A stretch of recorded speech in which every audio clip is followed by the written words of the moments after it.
আর সজল, আবারও আপনার কাছে জানতে চাই যে এই বৈঠকে কি কি বিষয় নিয়ে আলোচনা হতে পারে এবং এই বিষয়ে সবশেষ কি তথ্য আপনার কাছে আছে জানাবেন।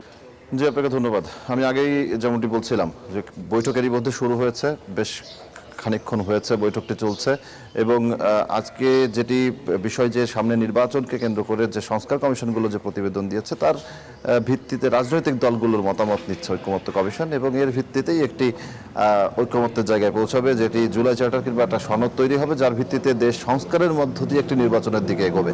এটি হচ্ছে মূল লক্ষ্য। আর আজকের যে আলোচনা, সেখানে খিলাফতে মজলিস এর আগেও বৈঠক করেছে সরকারের সঙ্গে কিংবা এই ঐক্যমত্য কমিশনের সঙ্গে। কোন কোন জায়গায় তারা একমত, কোন কোন জায়গায় তারা দ্বিমত, কিংবা তাদের আরও কোনো প্রস্তাবনা রয়েছে কিনা কোনো বিষয়ে সংস্কারের ক্ষেত্রে, বিশেষ করে সংবিধান কিংবা নির্বাচন এসব ইস্যুতে যে সংস্কার প্রস্তাবনাগুলো রয়েছে তার ভিত্তিতে, সেই জায়গাগুলোই আসলে খেলাফতে মজলিস আজকে ঐক্যমত্য কমিশনকে জানাবেন।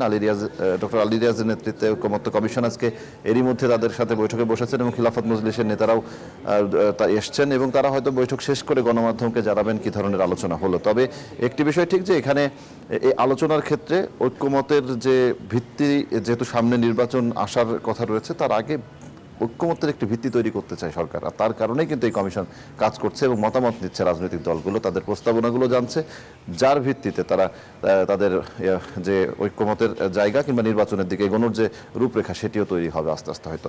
এই ছিল আমার কাছে হিলঢেল থেকে। বান্ডেল থাকলে প্রতি সেনমানিতে টাকা বাঁচবে।